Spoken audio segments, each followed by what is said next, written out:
सांघातिक स्तर में दिल्ली वायु प्रदूषण सरकार को बड़ घोषणा 50% कर्मचारी करेंगे वर्क फ्रॉम होम। देशर राजधानी दिल्ली रे वायु प्रदूषण सांघातिक स्तर में पहुंचे। लगातार बिगुड़ी परिवेश को दृष्टि रखी दिल्ली सरकार एक बड़ पदक्षेप नहीं।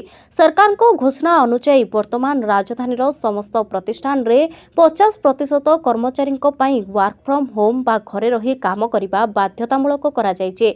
एही नियम उभय सरकारी एवं बेसरकारी ऑफिस पाई लागू हेबो। दिल्ली सरकार स्पष्ट करिसेंति जे जदि कोनोसी संस्था एही गाइडलाइन रो उल्लंघन करंती तेबे सेमानंको ठारो भारी जरिमाना आदाय करा जिवो। तेबे अत्यावश्यक सेवा उपरे एही नियम लागू हेबो नाही। डाक्तरखाना, जेल, पब्लिक ट्रांसपोर्ट, जंगल विभाग एवं जलबोर्ड भली जरूरी सेवा गुड़िक पूर्व भली चालू रहिबो। वर्धित AQI को नजर रखी दिल्ली सरकार श्रम विभाग किछि गुरुत्वपूर्ण निष्पत्ति नेछि।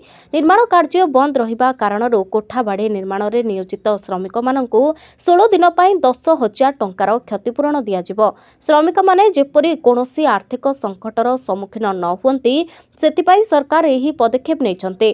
पंजीकृत श्रमिकों बैंक खाता को सीधा सड़क एही टंका पठाजिबो।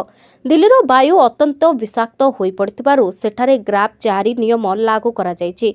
रास्तार गाड़ी मोटर चलाचल कमाइबा एवं प्रदूषण मात्रा नियंत्रण करने लक्ष्य रे सरकार एभली कड़ा गाइडलाइन जारी करिसंते, जहाद्वारा राजधानीवासी को विषाक्त पवनरू किछि मात्रा रे आश्वस्ति मिल पारिबो।